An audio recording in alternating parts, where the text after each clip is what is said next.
أعوذ بالله من الشيطان الرجيم. بسم الله الرحمن الرحيم.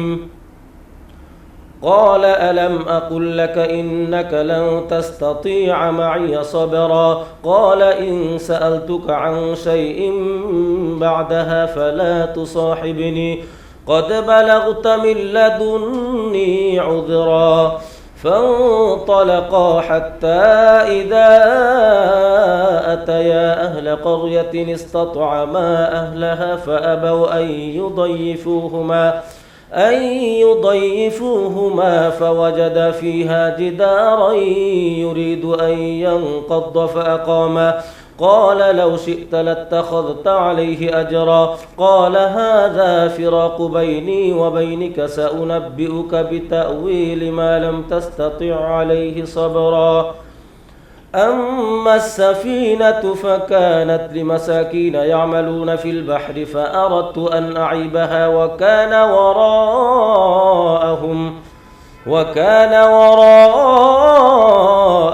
ملك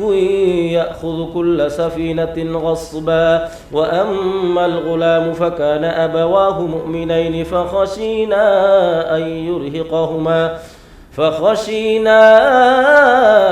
أن يرهقهما طغيانا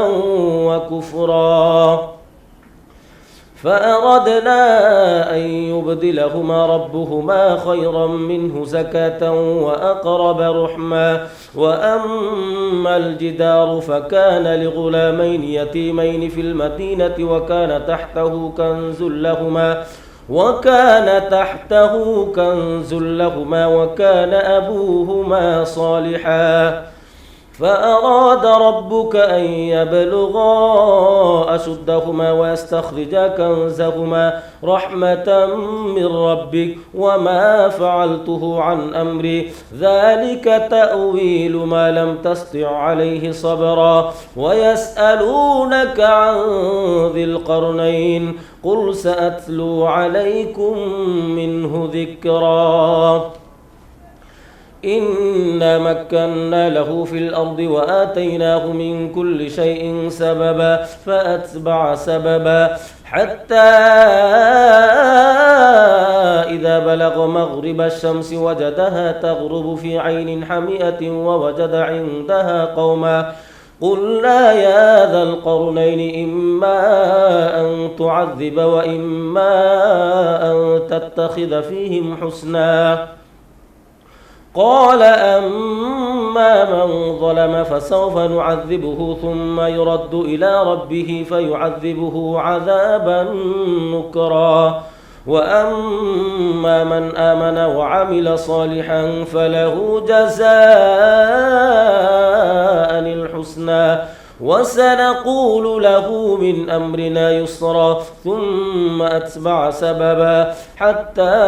إذا بلغ مطلع الشمس وجدها تطلع على قوم لم نجعل لهم من دونها سترا كذلك وقد أحطنا بما لديه خبرا ثم أتبع سببا حتى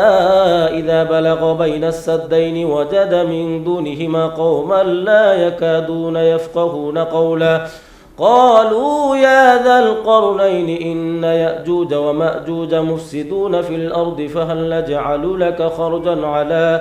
خرجا على أن تجعل بيننا وبينهم سدا قال ما مكني فيه ربي خير فأعينوني بقوة أجعل بينكم وبينهم ردما آتوني زبر الحديد حتى إذا ساوى بين الصدفين قال انفخوا حتى إذا جعله نارا قال آتوني أفرغ عليه قطرا فما استطاعوا أن يظهروه وما استطاعوا له نقبا قال هذا رحمة من ربي فإذا جاء وعد ربي جعله دكاء وكان وعد ربي حقا وتركنا بعضهم يومئذ يموج في بعض ونفخ في الصور فجمعناهم جمعا وعرضنا جهنم يومئذ للكافرين عرضا الذين كانت أعينهم في غطاء عن ذكري وكانوا لا يستطيعون سمعا أفحسب الذين كفروا أن يتخذوا عبادي من دوني أولياء إنا أعتدنا جهنم للكافرين نزلا قل هل ننبئكم بالأخسرين أعمالا الذين ضل سعيهم في الحياة الدنيا وهم يحسبون أنهم يحسنون صنعا أولئك الذين كفروا بآيات ربهم ولقائه فحبطت أعمالهم فلا نقيم لهم يوم القيامة وزنا ذلك جزاؤهم جهنم بما كفروا واتخذوا آياتي ورسلي هزوا إن الذين آمنوا وعملوا الصالحات كانت لهم جنات الفردوس نزلا خالدين فيها لا يبغون عنها حولا قل لو كان البحر مدادا لكلمات ربي لنفد البحر قبل أن تنفد كلمات ربي ولو جئنا بمثله مددا قل إنما أنا بشر مثلكم يوحى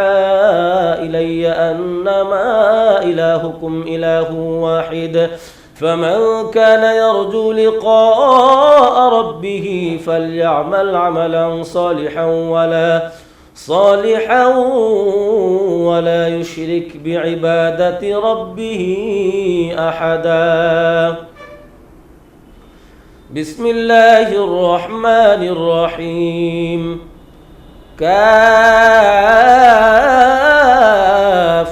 يا عين صاد ذكر رحمة ربك عبده زكريا إذ نادى ربه نداء خفيا قال رب إني وهن العظم مني واشتعل الرأس شيبا ولم أكن بدعائك رب شقيا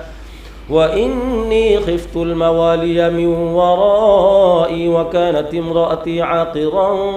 فهب لي من لدنك وليا يرثني ويرث من آل يعقوب واجعله ربي رضيا يا زكريا إنا نبشرك بغلام اسمه يحيى لم نجعل له من قبل سميا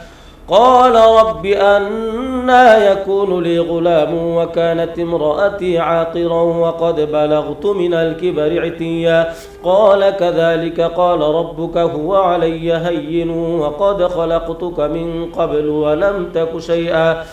قال رب اجعل لي آية قال آيتك ألا تكلم الناس 3 ليال سويا فخرج على قومه من المحراب فأوحى إليهم أن سبحوا بكرة وعشيا يا يحيى خذ الكتاب بقوة وآتيناه الحكم صبيا وحنانا من لدنا وزكاة وكان تقيا وبرا بوالديه ولم يكن جبارا عصيا وسلام عليه يوم ولد ويوم يموت ويوم يبعث حيا واذكر في الكتاب مريم إذ انتبذت من أهلها مكانا شرقيا فاتخذت من دونهم حجابا فأرسلنا إليها روحنا فتمثل لها بشرا سويا قالت إني أعوذ بالرحمن منك إن كنت تقيا قال إنما أنا رسول ربك لأهب لك غلاما زكيا قالت أنى يكون لي غلام ولم يمسسني بشر ولم أك بغيا قال كذلك قال ربك هو علي هين ولنجعله آية للناس ورحمة منا وكان أمرا مقضيا فحملته فانتبذت به مكانا قصيا فأجاءها المخاض إلى جذع النخلة قالت يا ليتني مت قبل هذا وكنت نسيا منسيا فناداها من تحتها ألا تحزني قد جعل ربك تحتك سريا وهزي إليك بجذع النخلة تساقط عليك رطبا جنيا فكلي واشربي وقري عينا فإما ترين من البشر أحدا فقولي إني نذرت للرحمن صوما فلن أكلم اليوم إنسيا فأتت به قومها تحمله قالوا يا مريم لقد جئت شيئا فريا يا أخت هارون ما كان أبوك امرأ سوء وما كانت أمك بغيا فأشارت إليه قالوا كيف نكلم من كان في المهد صبيا قال إني عبد الله آتاني الكتاب وجعلني نبيا وجعلني مباركا أينما كنت وأوصاني بالصلاة والزكاة ما دمت حيا وبرا بوالدتي ولم يجعلني جبارا شقيا والسلام علي يوم ولدت ويوم أموت ويوم أبعث حيا ذلك عيسى بن مريم قول الحق الذي فيه يمترون ما كان لله أن يتخذ من ولد سبحانه إذا قضى أمرا فإنما يقول له كن فيكون وإن الله ربي وربكم فاعبدوه هذا صراط مستقيم فاختلف الأحزاب من بينهم فويل للذين كفروا من مشهد يوم عظيم أسمع بهم وأبصر يوم يأتوننا لكن الظالمون اليوم في ضلال مبين وأنذرهم يوم الحسرة إذ قضي الأمر وهم في غفلة وهم لا يؤمنون إنا نحن نرث الأرض ومن عليها وإلينا يرجعون واذكر في الكتاب إبراهيم إنه كان صديقا نبيا إذ قال لأبيه يا أبت لم تعبد ما لا يسمع ولا يبصر ولا يغني عنك شيئا يا أبت إني قد جاءني من العلم ما لم يأتك فاتبعني أهدك صراطا سويا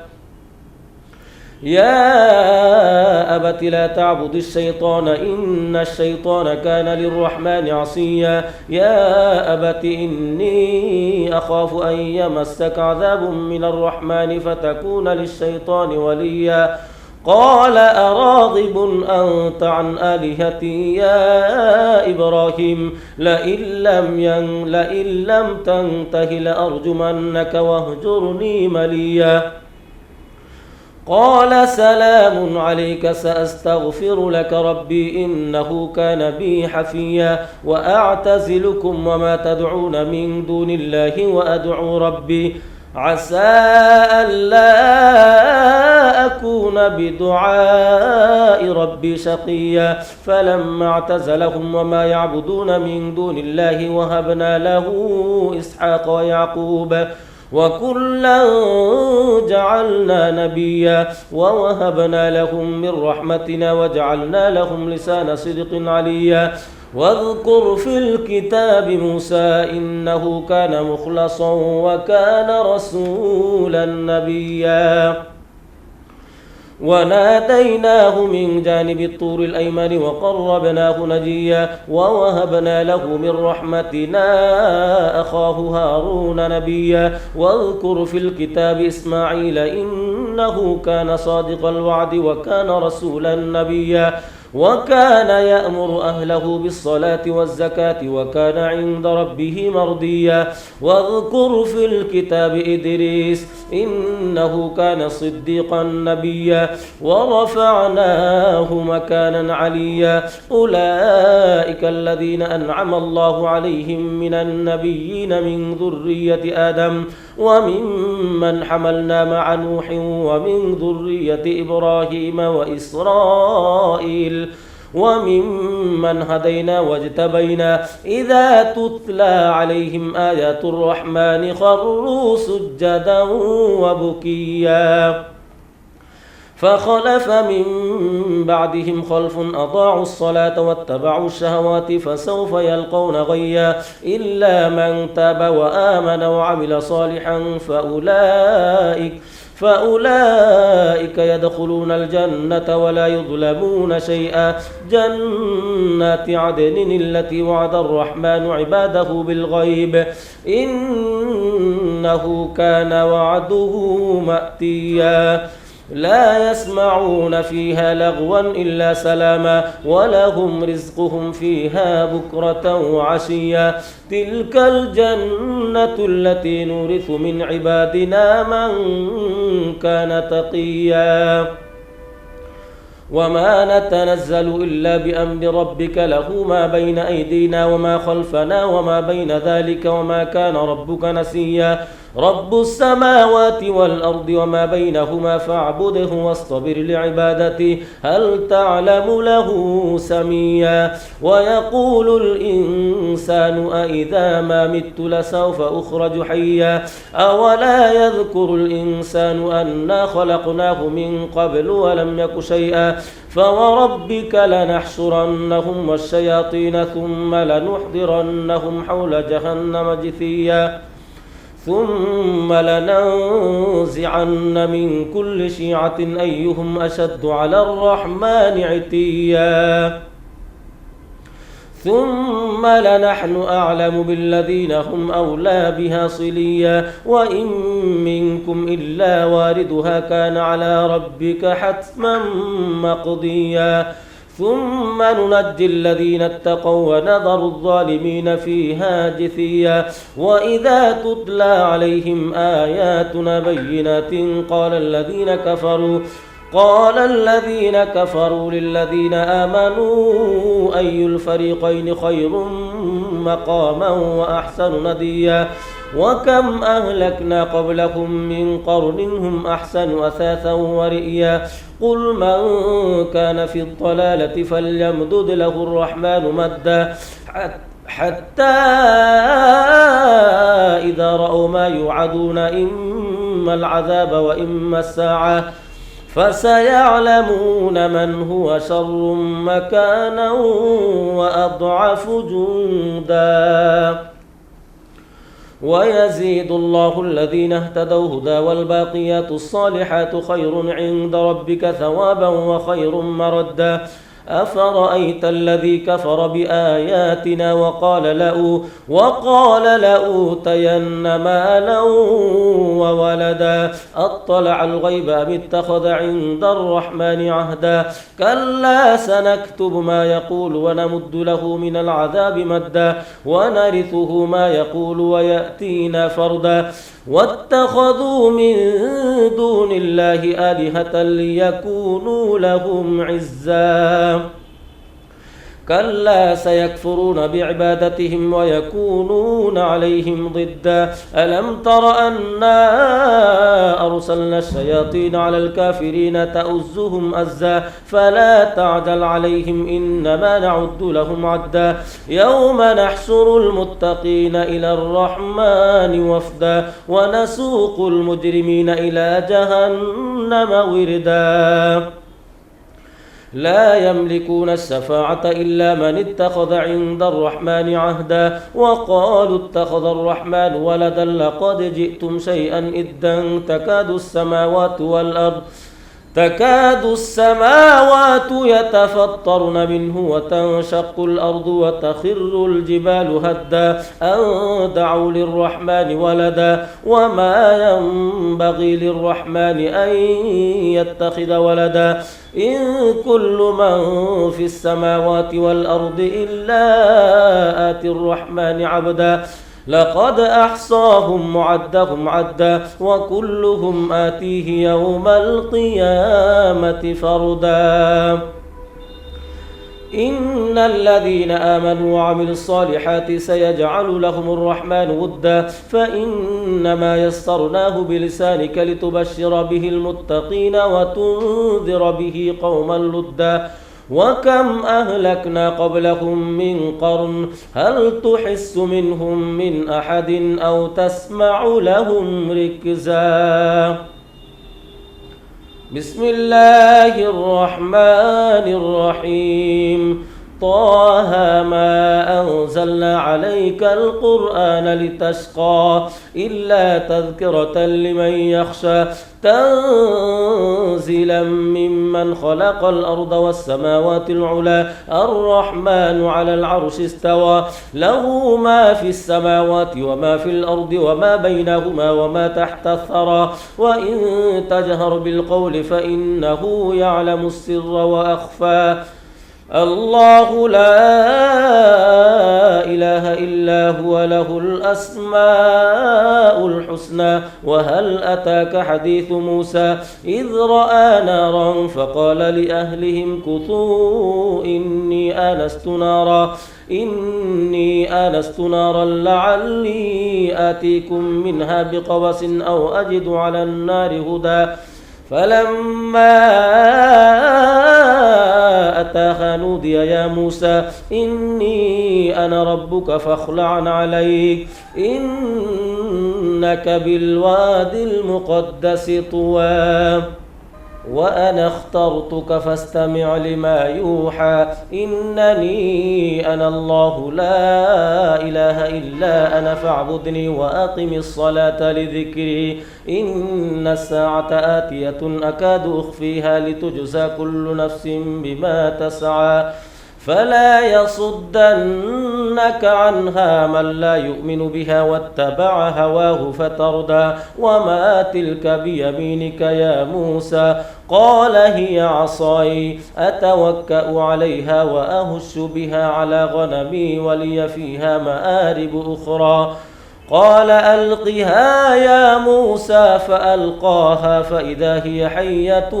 تسعى قال خذها ولا تخف سنعيدها سيرتها الأولى واضمم يدك إلى جناحك تخرج بيضاء من غير سوء آية أخرى لنريك من آياتنا الكبرى اذهب إلى فرعون إنه طغى قال رب اشرح لي صدري ويسر لي أمري واحلل عقدة من لساني يفقه قولي واجعل لي وزيرا من أهلي هارون أخي اشدد به أزري وأشركه في أمري كي نسبحك كثيرا ونذكرك كثيرا إنك كنت بنا بصيرا قال قد أوتيت سؤلك يا موسى ولقد مننا عليك مرة أخرى إذ أوحينا إلى أمك ما يوحى أن اقذفيه في التابوت فاقذفيه في اليم فليلقه اليم بالساحل يأخذه عدو لي وعدو له وألقيت عليك محبة مني ولتصنع على عيني إذ تمشي أختك فتقول هل أدلكم على من يكفله فرجعناك إلى أمك كي تقر عينها ولا تحزن وقتلت نفسا فنجيناك من الغم وفتناك فتونا فلبثت سنين في أهل مدين ثم جئت على قدري يا موسى واصطنعتك لنفسي اذهب أنت وأخوك بآياتي ولا تنيا في ذكري اذهبا إلى فرعون إنه طغى فقولا له قولا لينا لعله يتذكر أو يخشى قالا ربنا إننا نخاف أن يفرط علينا أو أن يطغى قال لا تخافا إنني معكما أسمع وأرى فأتياه فقولا إنا رسولا ربك فأرسل معنا بني إسرائيل ولا تعذبهم قد جئناك بآية من ربك والسلام على من اتبع الهدى إنا قد أوحي إلينا أن العذاب على من كذب وتولى قال فمن ربكما يا موسى قال ربنا الذي أعطى كل شيء خلقه ثم هدى قال فما بال القرون الأولى قال علمها عند ربي في كتاب لا يضل ربي ولا ينسى الذي جعل لكم الأرض مهدا وسلك لكم فيها سبلا وأنزل من السماء ماء فأخرجنا به أزواجا من نبات شتى كلوا وارعوا أنعامكم إن في ذلك لآيات لأولي النهى منها خلقناكم وفيها نعيدكم ومنها نخرجكم تارة أخرى ولقد أريناه آياتنا كلها فكذب وأبى قال أجئتنا لتخرجنا من أرضنا بسحرك يا موسى فلنأتينك بسحر مثله فاجعل بيننا وبينك موعدا لا نخلفه نحن ولا أنت مكانا سوى قال موعدكم يوم الزينة وأن يحشر الناس ضحى فتولى فرعون فجمع كيده ثم أتى قال لهم موسى ويلكم لا تفتروا على الله كذبا فيسحتكم بعذاب وقد خاب من افترى فتنازعوا أمرهم بينهم وأسروا النجوى قالوا إن هذان لساحران يريدان أن يخرجاكم من أرضكم بسحرهما ويذهبا بطريقتكم المثلى فأجمعوا كيدكم ثم أتوا صفا وقد أفلح اليوم من استعلى قالوا يا موسى إما أن تلقي وإما أن نكون أول من ألقى قال بل ألقوا فإذا حبالهم وعصيهم يخيل إليه من سحرهم أنها تسعى فأوجس في نفسه خيفة موسى قلنا لا تخف إنك أنت الأعلى وألق ما في يمينك تلقف ما صنعوا إنما صنعوا كيد ساحر ولا يفلح الساحر حيث أتى فألقي السحرة سجدا قالوا آمنا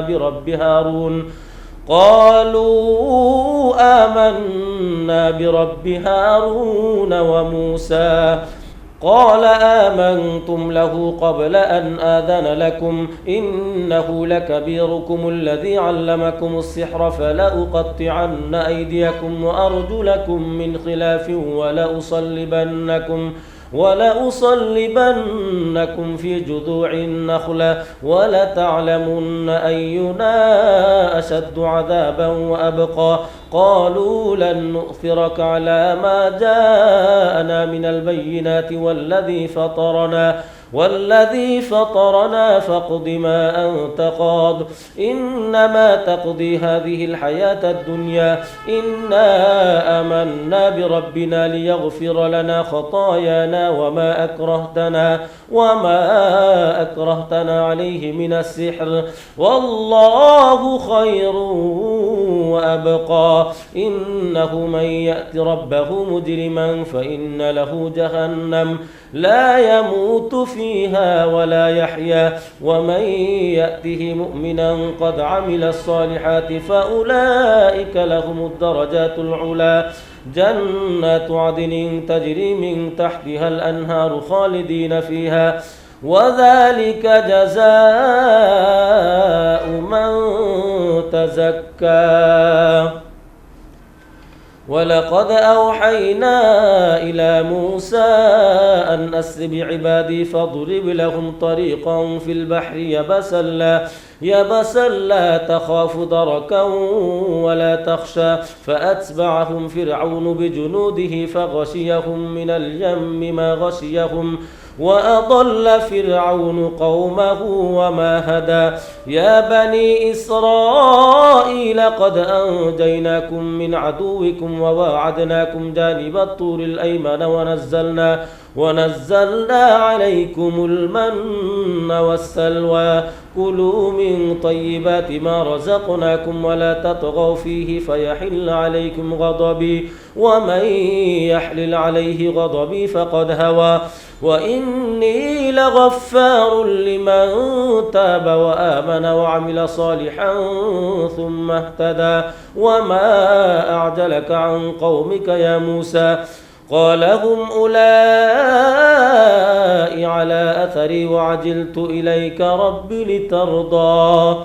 قال فإنا قد فتنا قومك من بعدك وأضلهم السامري فرجع موسى إلى قومه غضبان أسفا قال يا قوم ألم يعدكم ربكم وعدا حسنا أفطال عليكم العهد أم أردتم أن يحل عليكم غضب من ربكم فأخلفتم موعدي قالوا ما أخلفنا موعدك بملكنا ولكننا حملنا أوزارا من زينة القوم فقذفناها فكذلك ألقى السامري فأخرج لهم عجلا جسدا له خوار فقالوا هذا إلهكم وإله موسى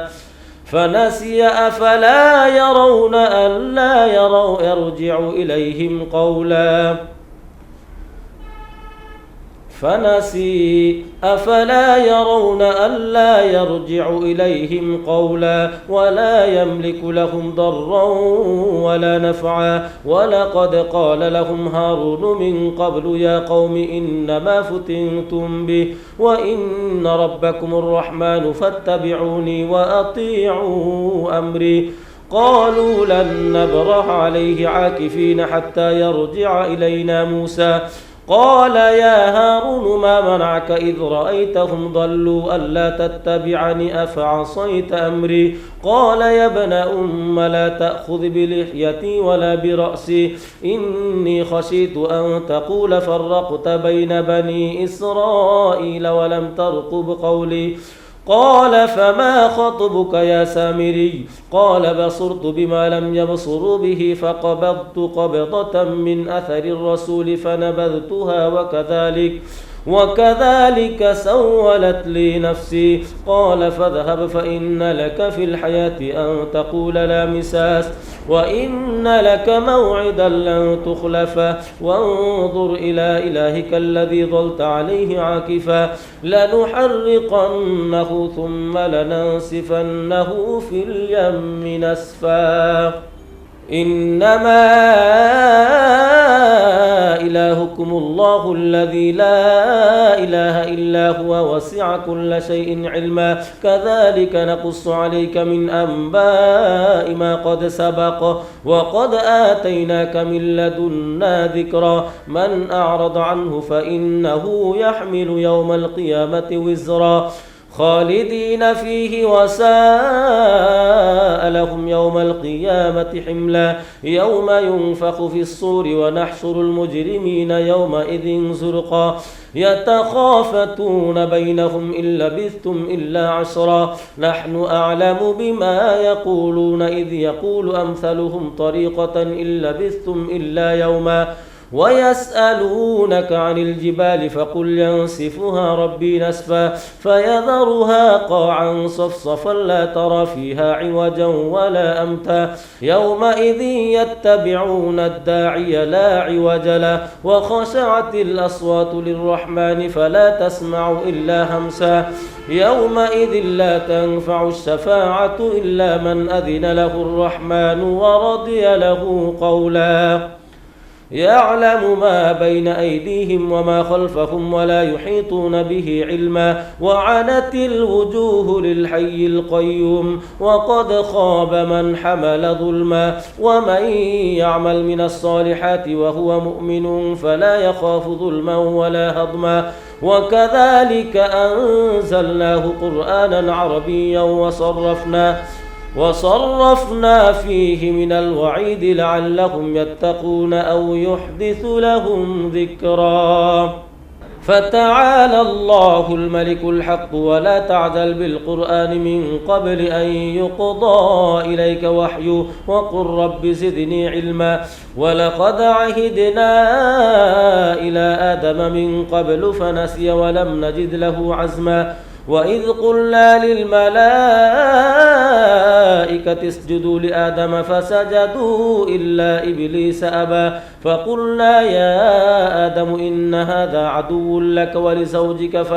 فلا يخرجنكما من الجنة فتشقى إن لك ألا تجوع فيها ولا تعرى وأنك لا تظمأ فيها ولا تضحى فوسوس إليه الشيطان قال يا آدم هل أدلك على شجرة الخلد وملك لا يبلى فأكلا منها فبدت لهما سوآتهما وطفقا يخصفان عليهما من ورق الجنة وعصى آدم ربه فغوى ثم اجتباه ربه فتاب عليه وهدى قال اهبطا منها جميعا بعضكم لبعض عدو فإما يأتينكم مني هدى فمن اتبع هداي فلا يضل ولا يشقى ومن أعرض عن ذكري فإن له معيشة ضنكا ونحشره يوم القيامة أعمى قال رب لم حشرتني أعمى وقد كنت بصيرا قال كذلك أتتك آياتنا فنسيتها وكذلك اليوم تنسى وكذلك نجزي من أسرف ولم يؤمن بآيات ربه ولعذاب الآخرة أشد وأبقى أفلم يهد لهم كم أهلكنا قبلهم من القرون يمشون في مساكنهم إن في ذلك لآيات لأولي النهى ولولا كلمة سبقت من ربك لكان لزاما وأجل مسمى فاصبر على ما يقولون وسبح بحمد ربك قبل طلوع الشمس وقبل غروبها ومن آناء الليل فسبح وأطراف النهار لعلك ترضى ولا تمدن عينيك إلى ما متعنا به أزواجا منهم زهرة الحياة الدنيا لنفتنهم فيه ورزق ربك خير وأبقى وأمر أهلك بالصلاة واصطبر عليها لا نسألك رزقا نحن نرزقك والعاقبة للتقوى وقالوا لولا يأتينا بآية من ربه أولم تأتهم بينة ما في الصحف الأولى ولو أنا أهلكناهم بعذاب من قبله لقالوا ربنا لولا أرسلت إلينا رسولا فنتبع آياتك من قبل أن نذل ونخزى قل كل متربص فتربصوا فستعلمون من أصحاب الصراط السوي ومن اهتدى صدق الله العظيم.